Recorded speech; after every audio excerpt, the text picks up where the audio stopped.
Olá, mais uma vez estamos aqui com um episódio do podcast Redemoinhos, para a gente falar sobre, discutir ideias, falar de literatura, de cultura, das artes, de uma maneira geral. E hoje nós temos aqui com a gente a simpaticíssima Letícia Wierchowski, né, que é um nome difícil de pronunciar, ela sabe dessa dificuldade, mas enfim, uma gaúcha super alegre, super sorriso largo. Quem é a Letícia? A Letícia é neta de imigrantes poloneses, né? Antes de se dedicar às letras, ela estudou arquitetura, mas não chegou a concluir o curso, chegou a trabalhar com uma loja de confecção e tal, e aí depois foi trabalhar numa área de construção civil com o pai, né? E foi nesse período aí que ela começou a despertar o interesse pela literatura, e ali começou a escrever o primeiro romance, que é O Anjo e o Resto de Nós, que conta a saga da família Flores, né, ambientada no início do século XX, no interior do estado de origem, que é o Rio Grande do Sul. Depois, a Letícia publicou o seu romance que viria a dar grande visibilidade para ela, para a carreira, para tudo, que foi A Casa das Sete Mulheres, né? Um romance denso, bem amplo, e que foi adaptado depois pela TV Globo como uma série e que fez um grande sucesso. Depois Um Farol no Pampa, né? Que ela retoma os personagens da Casa das Sete Mulheres, e ela vai fechar esse ciclo, né, que é a trilogia dessa história da Casa das Sete Mulheres, com a Travessia, a história de amor de Anitta e José Garibaldi.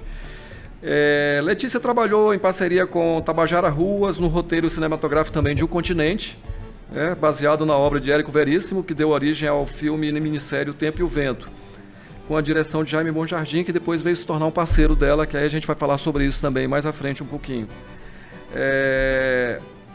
Letícia foi uma das juradas internacionais, esse aí já é um destaque, já é um desdobramento da carreira dela, do Prêmio Internacional Pena de Ouro, nos anos 2020 e 2021. Ela está aqui no Maranhão, veio participar a convite da Fundação da Memória Republicana Brasileira, do ciclo de palestras e debates, Conversações de Além-Mar. Então ela tem muito para conversar, muito para falar com a gente sobre esses assuntos, mas a gente começa falando assim, como é que é estar no Maranhão, Letícia? É a primeira vez que põe os pés no Maranhão, que sente São Luís, enfim, essa energia aqui do Nordeste. Fala pra gente aí. Bom, seja bem-vinda ao nosso podcast. Em primeiro lugar, eu agradeço o convite para estar aqui conversando contigo, Félix, o convite para estar aqui no Maranhão. É a primeira vez que eu venho, né? Venho lá da ponta do país, né? Lá da região do Prata para cá, e está sendo uma grande alegria. A cidade é linda, é alegre, as pessoas são afetuosas, e é uma cidade, um romancista é um prato cheio, né? É cheio de histórias. Eu fico louco para escrever um romance. E eu tenho, assim, embora seja a primeira vez que eu pise de fato no Maranhão, nos últimos anos eu tenho acompanhado um pouquinho da cultura, da história do Maranhão através do Jaime Bonjardim, com quem eu trabalho há algum tempo, e que tem, né, hoje tem uma fazenda, que tem negócios aqui, trabalha um projeto social bonito, importante, com babaçu, com todas as quebradeiras de coco. E como a gente está fazendo um projeto juntos, ele faz a gente tem um manancial de imagens e vídeos e documentos que ele vai me passando para que a gente possa... Ele já tem te contado muitas histórias do Exato. Maranhão. Daqui a pouco a gente vai enveredar sobre esses assuntos aqui. Então agora eu cheguei aqui, claro que a gente está na capital, mas de alguma maneira esse gostinho assim eu já vinha olhando de longe, né? Já deu para sentir aí, nesses primeiros movimentos e tudo. Enfim, e perceber principalmente essa coisa do povo, a atmosfera do povo, a gente do Maranhão, né? De como ela funciona. Mas, Letícia, para a gente começar o papo, assim, eu acho que você poderia falar sobre como a literatura surgiu na tua vida, né? E em que contexto foi escrito o teu primeiro livro? Só pra gente começar aí assim. Bom, eu nasci em Porto Alegre, né? Tenho muito forte assim na minha família essa questão das tradições, da herança da Polônia, né? O meu avô veio da Polônia para o Brasil já adulto, E essa terceira onda migratória, que representa a chegada dos poloneses no sul do Brasil, ela sofreu bastante, assim, foi muito difícil. As melhores terras já tinham sido dadas para os italianos, para os alemães, para as ondas migratórias de judeus que vieram muito anteriormente. Então, os poloneses sofreram muito. Eu cresci nesse ambiente, assim, de famílias polonesas. O meu avô, ele acabou sendo um homem bem-sucedido. Teve muita dificuldade, mas se estabeleceu, construiu uma empresa importante e tal. Mas da minha família, ninguém gostava de ler, né? Meu avô, embora fosse um homem culto, formado e tudo mais, ele tinha uma vida mais pão, queijo, né? Tava lá levantando prédios tal, e trabalhando com uma coisa mais física do que essa questão assim da literatura, né? Então na minha casa não tinha livros. Eu fui uma menina que se apaixonou pelos livros, pelas histórias desde muito cedo. Tanto que eu lembro que quando eu aprendi a ler foi quase uma alforria, porque eu tinha que ficar sempre pedindo para um adulto ler para mim e eles cansavam, né? Eles inventavam uma desculpa eu fazer outra coisa. Então quando eu aprendi a ler, eu pude ler sozinha e eu sempre li muito, embora na minha casa não tivesse muitos livros, né? Eu ia até uma biblioteca ali perto e eu lia o que eu queria. Então a leitura, ela fez parte da minha vida desde sempre, assim. Mas começar a escrever foi um desdobramento que veio... quando você decide trabalhar com arte, a gente vive num país lindo, maravilhoso, mas o país, ele vai sempre dizer não para arte. Primeiro você vai ouvir não, né? Se você for teimoso, vai chegar numa hora que vai ouvir um sim. Então, quando eu comecei, assim, a perceber que eu tinha um envolvimento com essa coisa da narrativa maior do que a de leitora, né? Ninguém deu muita atenção para isso. E eu entrei na faculdade de arquitetura porque eu desenhava bem. Eu gostava muito de desenhar. Eu gostava de desenhar croquis de moda, num tempo em que não tinha faculdade de design, moda, essas coisas não existiam, né? Pois é, o curioso, Letícia, desculpa interromper, mas o curioso é que você vem de uma área técnica, essencialmente técnica, que é a arquitetura, que é algo mais assim... Eu parei por acaso ali. Pois é, aí de repente desembarca na literatura. É algo bem assim, né, um pouco... Na verdade, é aquela questão assim, você é jovem, né? Não sabe o que fazer muito da vida, para que caminho quer ir, demonstra algumas afinidades, alguns talentos, mas assim, a família pensa, bom, vamos encaminhar ela para subsistência, né? Então, como a minha família trabalhava com construção civil, meu avô tinha uma firma de construção, e eu desenhava bem, vai fazer arquitetura e vem trabalhar com a gente. E eu fui, mas eu não gostei, eu acho. Não era a tua praia. A faculdade é belíssima, mas não era minha praia. E depois teve uma greve muito grande e eu, nesse período que fiquei sem ter o que fazer, fui aprender a costurar, porque eu gostava de fazer roupa. Então eu vou aprender a fazer o que eu quero. E fiz vários cursos, eu sempre fui uma pessoa muito prática, tá? Então eu fiz vários cursos de corte e costura, modelagem, fui aprendendo a fazer isso. A greve durou, nossa, acho que 10 meses, foi a maior greve naquele tempo, assim, no Sul. E aí, quando a aula recomeçou, eu já tinha aprendido a fazer roupas. Então eu fiquei mais um tempo na faculdade e um dia eu falei, eu vou fazer uma confecção. Voltei para casa, falei, não volto mais para a Universidade Federal e tal. Eles ficaram furiosos comigo, furiosos. E aí eu comecei uma confecção nos fundos da minha casa. Tinha um anexo, assim, e eu pedi emprestado, tirei toda a tralhada que ficava lá dentro, onde, né, que todo mundo ia despachando para lá, e comecei lá.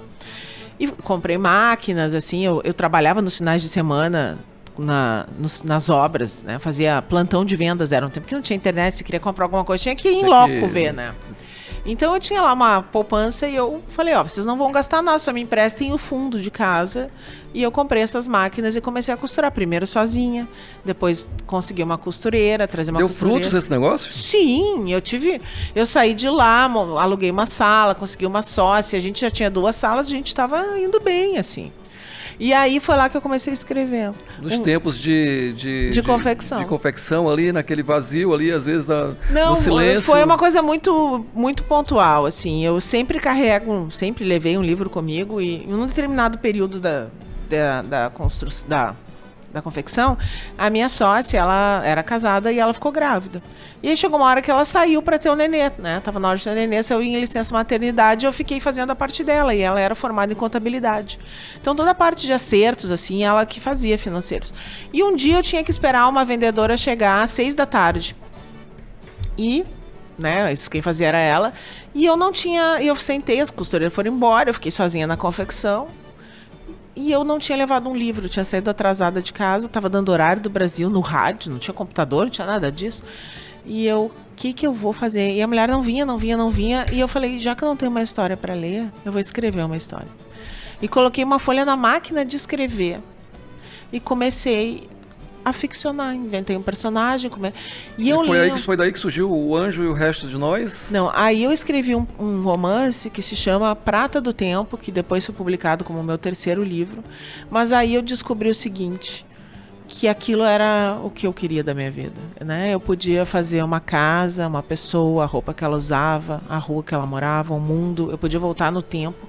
Mas podia fazer mais. Eu só precisava de palavras. Palavras era que eu te levar para o mundo. Para onde eu quisesse. E aquilo virou uma obsessão para mim. Daí, todos os dias, quando a confecção fechava, eu ficava escrevendo, sozinha lá. Que maravilha, que a literatura agradece, que te ganhou, então, aí nesse momento, tá? E aí tem uma coisa interessante, que você fez uma opção aí pelo desembarque na literatura, na escrita, pelo romance histórico, que foi por onde eu acho que você pisou. Meus primeiros livros, eles não... Assim, eu não gosto muito, assim, de colocar um adesivo, né, uma cara, definição, assim. Porque romance histórico, porque, ok, a Casa das Sete Mulheres tem um contexto histórico de fato, mas, por exemplo, na Casa das Sete Mulheres tem um fantasma. Poderia dizer realismo mágico. Sim, então, assim, dá para botar mil tarjas naquilo. Mas os meus primeiros livros não foram. A Casa das Sete Mulheres foi meu quinto romance. E nesse período que eu escrevi a Casa das Sete Mulheres, eu já tinha me mudado, tinha me casado e estava morando em São Paulo. E em São Paulo eu me descobri muito gaúcha, assim, e falei, nossa, quem sabe eu escrevo alguma coisa sobre a minha terra. E aí, na época, eu tinha lido um romance lindíssimo do Tabajara Ruas, que eu conheço desde criança, assim, por questões familiares. E eu tinha lido toda a obra dele, ele era o autor que eu conhecia, né, que eu podia ver e tocar. Mas eu não tinha lido um livro chamado Os Varões Assinalados, que era um livro sobre a Revolução Farroupilha, né, mas que contava, citação de Camões, Os Varões Assinalados, a história dos revolucionários republicanos. Sim. Só que ali naquele meio daquele livro, assim, cheio de testosterona, de virilidade, de homens, de guerra e tal, aparecia de passagem, numa página e meia, a seguinte questão, que o Garibaldi chegava numa estância que o próprio Tabajara chamou de a Casa das Sete Mulheres, e lá ele se estabelecia para construir barcos para ajudar os republicanos. E quando eu li aquilo, opa! Tem uma brecha aí. Quem sabe não se conta essa história. E aí, eu liguei para o Tabajara e falei, Taba, quem sabe tu me emprestaria essa citação? E eu vou escrever um romance daí? E ele, nossa, que ideia, claro. E aí eu escrevi A Casa das Sete Mulheres. Que maravilha, que bom. E assim, A Casa das Sete Mulheres é um romance de fôlego, né? Ele mergulha profundamente na história de um dos movimentos mais importantes da história do Brasil, né? Que é a Revolução Farroupilha. Conta pra gente então assim como foi essa empreitada, porque é denso, ele é longo, né? Quantas páginas o romance? Eu acho que gira em torno de 550 páginas. Quase 600 páginas e tal.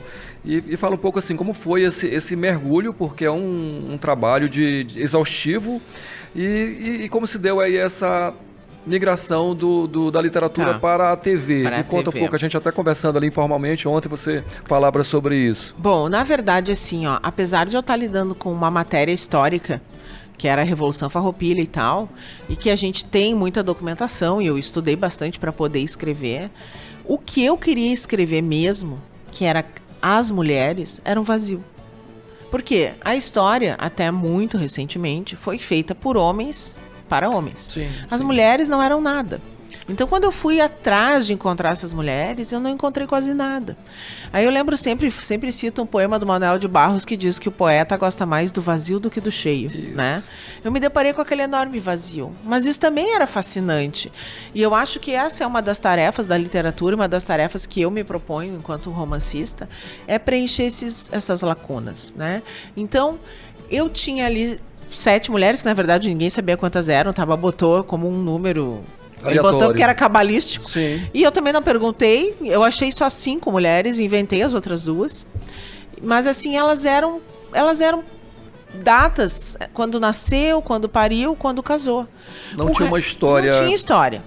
contando. Então eu fui criando uma história para elas e juntando assim pequenos flashes de coisas que elas refletiam da vida dos homens que faziam parte da vida delas, que refletiam nelas. Então foi um quebra-cabeça onde faltavam muitas peças. E essas peças eu preenchi com ficção. Aí é que entra a imaginação do escritor. Eu acho que aí é o fascínio da literatura, é isso, é a capacidade do escritor de inserir. Você vai pegar um recorte histórico, mas aí dentro desse recorte histórico você põe aí o... Conta uma história. Conta uma história, inventar uma Cria, uma história. inventa. Isso é que é o bacana, que é isso aí que vai fascinar, porque a história está nos livros já. A Ela história, tá de uma maneira pasteurizada, sem que ela tenha dimensão humana, ela tá nos livros de história. Só que, assim, a história é muito importante, né, tal, mas quando uma pessoa comum, enfim, que não é da área, lê um livro histórico, ela tem ali uma sucessão, né, uma linha do tempo, sucessão de fatos. Quando ela lê um romance que seja bem realizado, ela vive aquilo. E ninguém esquece o que vive. E até a capacidade do leitor de interpretar a história à sua maneira já é uma outra leitura. Essa é uma tarefa da literatura, né? A literatura ela não pode chegar com regras, feito, né? Ela dá mais, eu acho que ela faz mais perguntas do que dá respostas. Então, assim, você conta as coisas e se você souber fazer bem o seu trabalho, e o leitor vai concluir o que ele quiser. Você está apresentando e o leitor conclui, né? Não, isso é maravilhoso, assim, aí eu vejo aqui você como uma escritora que bebe nessa fonte, pelo menos eventualmente já bebeu na fonte da história. Eu adoro muito fazer romance histórico. E um país gigante como é o Brasil, que é diverso em matéria de história, você fica, então, até, né, tem muita fonte, tem muita história para ser contada. Tem muita coisa para ser contada. Você mesmo falando aqui nessa chegada no Maranhão, você começa a descobrir coisas, a ouvir histórias e tudo. Aí, assim, bom, isso aqui dá uma outra história, dá um outro... Sim, e existe uma coisa que é o seguinte, quando a Cassete Mulheres fez o sucesso que fez, foi pra Globo, né, e da Globo aqui, de uma exibição nacional, ela alcançou 50 países, né. Você acaba sendo vetor dessas histórias. Isso. Então lá no SUS, obrigada que você contou nossa história tão maravilhosa para o Brasil e para o mundo. Eu digo sim, realmente foi uma sorte, deu tudo certo, mas assim, o Brasil é cheio de histórias maravilhosas. É que a gente aqui se desconhece pelo nosso tamanho, né? País continental. País continental, múltiplo e com distâncias, né? Então eu chego aqui e vejo Ana Jansen, olha, então chegaram aqui os franceses, daí os franceses saíram, daí chegaram os portugueses, vieram os holandeses, o mar que tem essa... Já dá vontade de fazer um romance. Não, e aí fora isso tudo, aí tem um contexto do realismo fantástico, que são aí as lendas, que tem 1000 lendas em torno dessas histórias, assim. Então tem a história e tem o imaginário. O imaginário, né? Que compõe um povo, né? Os mitos que nos constroem e que estão refletidos de uma maneira ou outra na literatura, no cinema.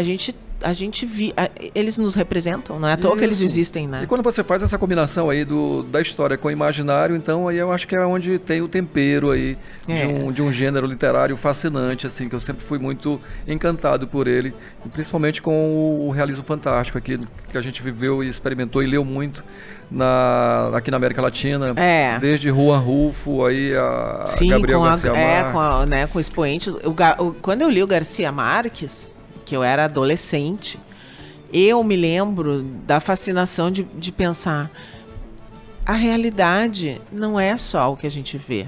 Não. E como eu era uma menina de classe média, assim, as pessoas sempre imaginam que o romancista, que o escritor, ele vai partir de um grande acontecimento pessoal para começar a escrever.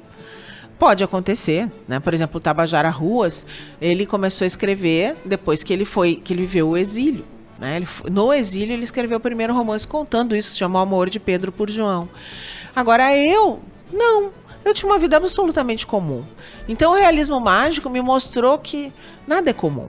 Né? Não. E aí me abasteceu assim dessa coisa de poder, como diz a Sofia de Mello Breiner Andressen, uma poeta que eu amo, portuguesa. Também amo muito a poesia da Sofia. Como o mar dentro de um búzio, o divino sussurra no universo. Procurar o divino que está na nossa vida cotidiana. E tem muito divino nessa nossa vida cotidiana, né? Tanto no simples como nessa brutalidade, que aí é onde a gente vai... Há muito divino, e eu acho que eu, pelo menos, assim, quando escrevo uma história, né? Hoje em dia eu também sou roteirista, mas assim, seja para trabalhar ficção ou para trabalhar um audiovisual, eu sempre penso que eu quero entregar para as pessoas um pouco do divino. Porque você passa o tempo inteiro assolado por histórias ruins. Né? A gente liga um jornal, é uma tragédia, né? É um desfalque, eu não sei o que, é um problema.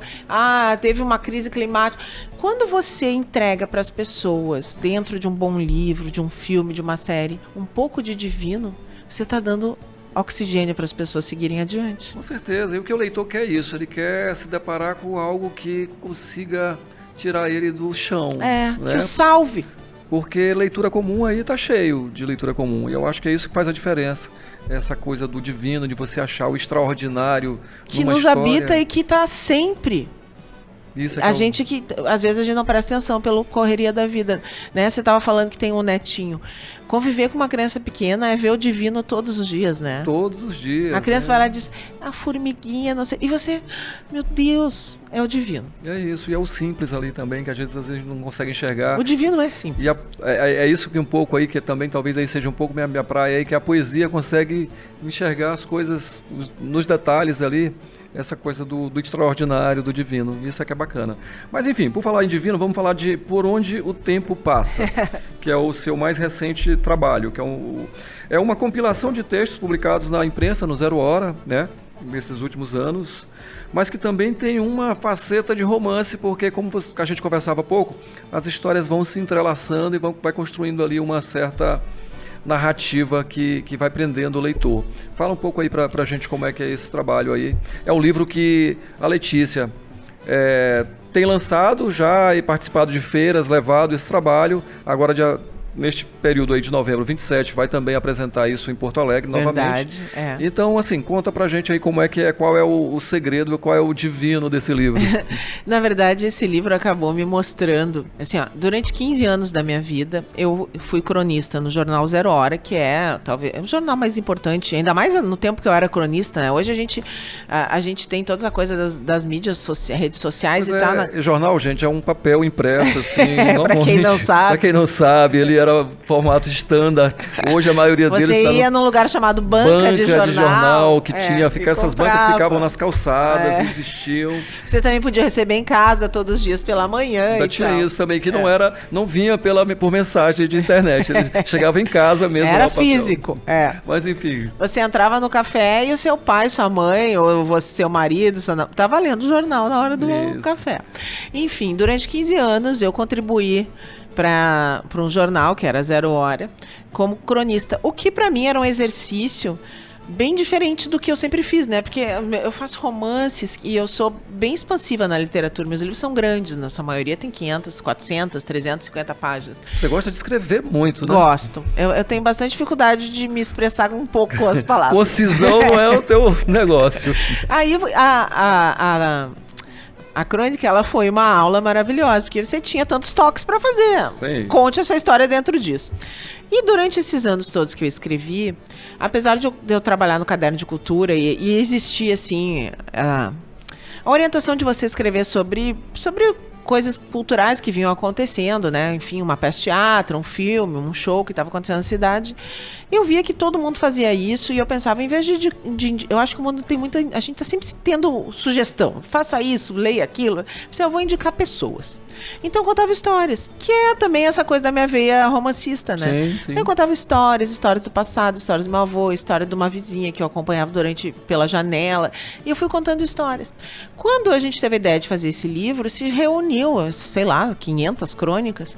E aí um escritor maravilhoso, que é o Luiz Henrique Pelanda, lá de Curitiba, ele pegou esse material, eu fiz uma primeira lapidada e ele montou uma estrutura. Foi ligando um texto com o outro. E a gente fez um livro que ele tem uma certa cronologia, mas são só histórias. Então, histórias dos meus antepassados, dos meus avós, de quem viveu na Polônia, histórias do meu pai, que é uma figura que tem, assim, muito peculiar. Eu contava muitas histórias dele no jornal e tal. Histórias dos meus filhos, histórias dos meus vizinhos, das pessoas que eu cruzava na rua. E quando eu vi isso todo pronto, eu fiquei...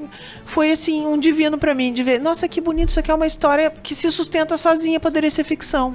sabe? Que maravilha. E é isso, a crônica é um gênero essencialmente brasileiro, né? E flerta com o jornalismo e com a literatura. Tá meio que oscilando entre os dois. Entre essas duas coisas. Dois pra lá, dois pra cá. Mas que é muito bonito e é muito, muito bacana a crônica, né? Porque é um jeito todo nosso de contar histórias, mas que isso também já foi adaptado em outros lugares também. Já não é mais tão brasileiro assim. Então. Mas a gente, né, como bom brasileiro, sempre quer contar uma história quando encontra alguém, né? É verdade. A crônica, eu retrato um pouco disso aí. Nós somos cronistas no cotidiano. Por natureza. Né? Por natureza. Bom, vamos falar agora então de Romaria. Né? Romaria é um projeto novo, né? Você está debruçada aí sobre ele e inclusive envolve, ou pode envolver o Maranhão aí nessa costura. Envolve. Então vamos falar um pouco aí, o que é Romaria e como é que a gente vai estar metido nisso aí, o Maranhão. Bom, é o seguinte, Romaria é um projeto que eu venho desenvolvendo com o Jaime há vários anos já, desde a pandemia a gente começou com essa ideia. Quando o Jaime Jaime Monjardim adaptou a Casa das Sete Mulheres para a TV, a gente se aproximou muito. E ele sempre disse, você é roteirista. E eu falava, Jaime, não sou, nunca fiz um curso de roteiro.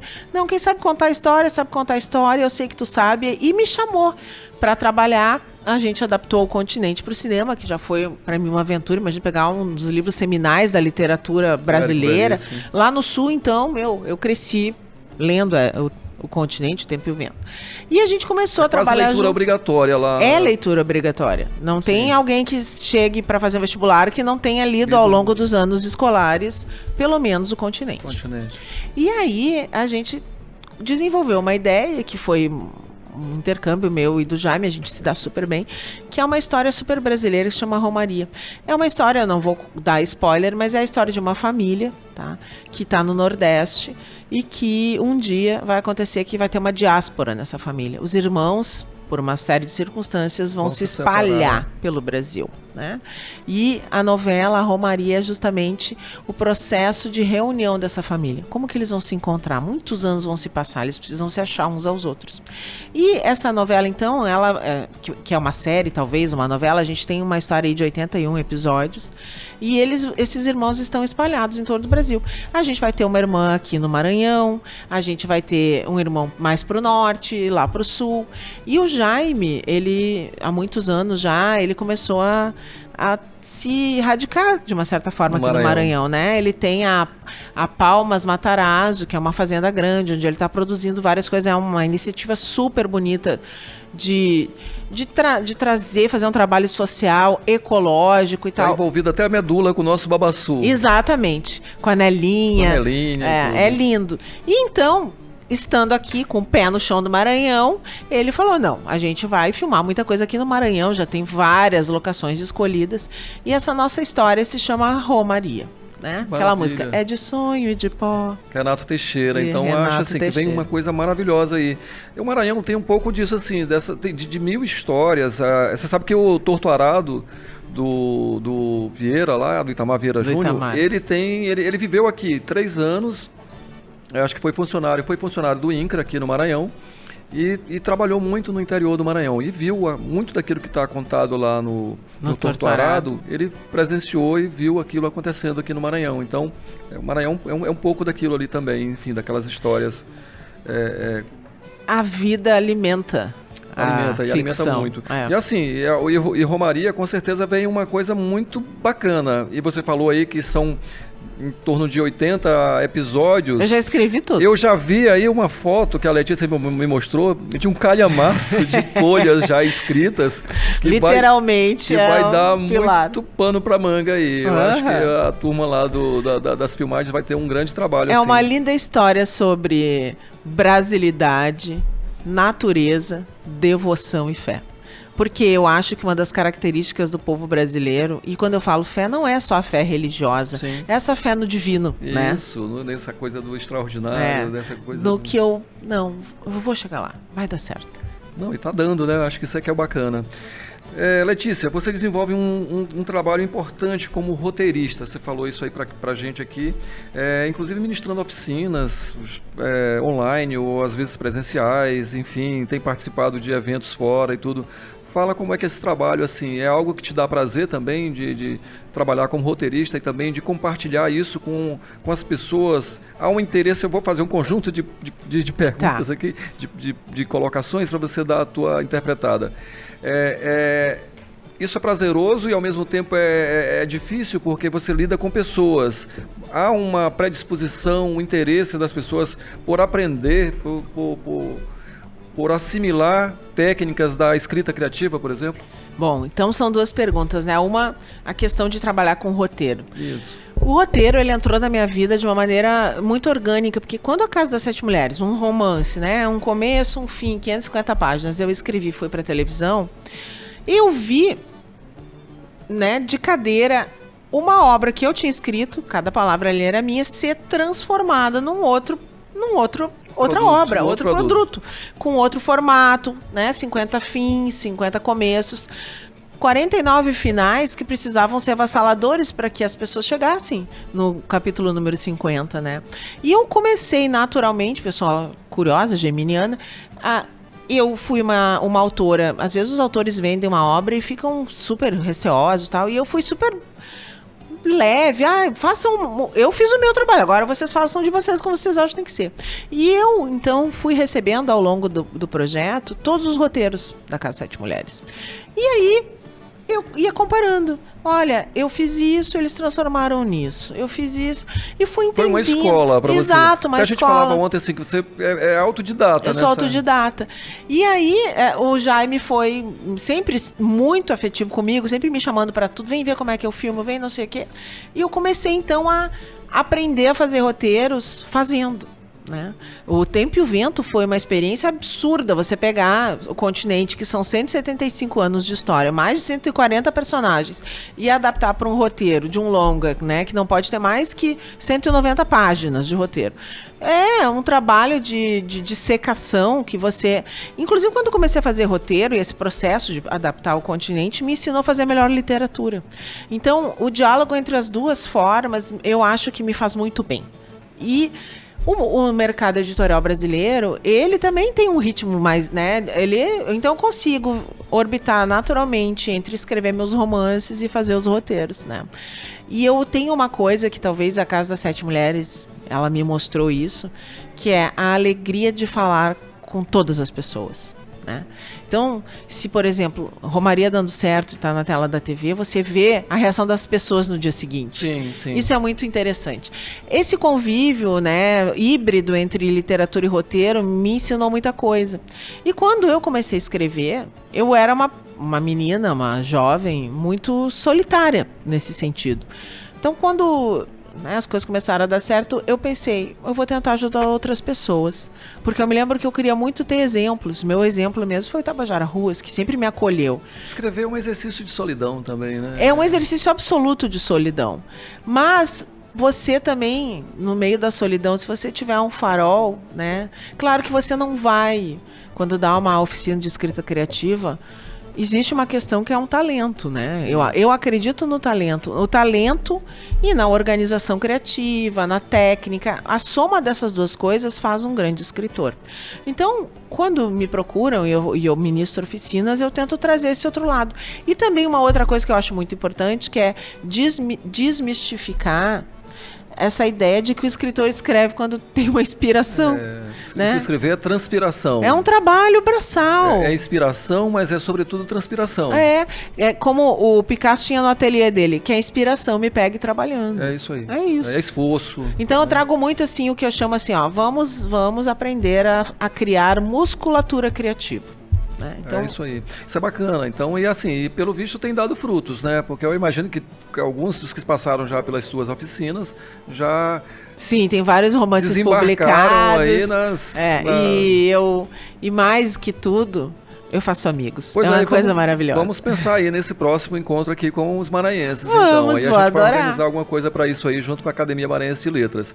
Letícia, um prazer imenso bater esse papo aqui com você. Aqui é um assunto que rende bastante falar de literatura, falar da sua obra. E assim, eu queria que você se despedisse aqui da nossa audiência, falando um pouco, dando um recado aqui para a nossa audiência, falando do que é isso de fazer essa combinação entre sobretudo isso, entre a inspiração, aquilo que vem por intuição e aquilo que é realmente a dedicação ao trabalho, assim, principalmente para as pessoas que são os aspirantes a escritor, a roteirista. roteirista. Eu acho assim, o fundamental quando você faz um trabalho criativo é afastar a vida real do teu horário de trabalho, né? Porque senão você está sentado, agora vou começar e toca o telefone, ou sei lá, você tem que resolver um problema, mas você já não escreve mais.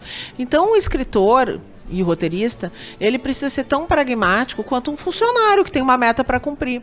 E outra coisa, o projeto de escrever um romance de 500 páginas, por exemplo, 200, seja quantas forem, ele causa um pouco de pânico, né? Se eu falar para ti, olha, agora em vez de eu pegar um avião, eu vou ir caminhando até Porto Alegre, você vai dizer, tá louca. Talvez seja uma loucura. Mas se eu me organizar, eu vou caminhar tantos quilômetros por dia, eu vou dormir aqui, eu vou me hidratar assim, eu vou dormir não sei onde, eu vou parar em São Paulo. Eu posso fazer isso. Então, o trabalho grande, se ele for dividido em pequenas partes, ele é sempre realizável. O que eu tento mostrar para os meus alunos é justamente isso. Vocês têm que planejar tudo, mas depois vocês têm que escaletar, que é uma coisa que a gente faz em roteiro. É dividir o grande em pequenas tarefas. Então, eu não vou escrever um romance em uma semana. Como o Amos Oz diz, escrever um romance é como construir Paris com fósforos e cola. Ninguém faz isso em 5 minutos. Um poeta muito inspirado num dia, né, que a musa sorriu para ele, ou um letrista, Tom Jobim e Vinícius de Moraes tomando um chopp ali, um dia de bênção, fizeram Garota de Ipanema. O romancista pode ter essa ideia, mas ele tem que executar, né? E para você executar, você tem que planejar. Essa é a minha... E é isso, e a questão também do talento, né? De você tem que ter alguma coisa, porque você não pode cair de paraquedas num exercício literário se você não tiver... tem talento, você vai cair de paraquedas. Pois é. Aí depois cabe aprender a voar. Tem uma frase acho que é da Fernanda Montenegro, que ela diz assim: desista se for capaz, para quem está querendo entrar na arte da dramaturgia. Então você tem que pensar, saber se você tem capacidade de enfrentar esses desafios aí que você mencionou. Eu aprendi na minha caminhada, não foi uma caminhada, foi por exclusão, né? Que eu nasci para fazer isso e nasceria 1000 vezes. E é uma vida de renúncia também, né? Você tem que renunciar a algumas coisas para poder se dedicar ao escrita. Toda coisa que a gente quer construir alguma coisa, a gente tem que renunciar a outra, né? É isso. Aí desista se for capaz, que nem diz a Fernanda. Mas é isso, Letícia, obrigado. Foi um prazer imenso falar com você aqui e que volte outras vezes aqui para a gente conversar e ouvir aqui, se compartilhar os seus conhecimentos. Olha, o Divino me disse que eu voltarei. É isso aí. Obrigado à técnica aqui do Rodrigo também, que nos auxiliou aqui no trabalho. E até o próximo episódio.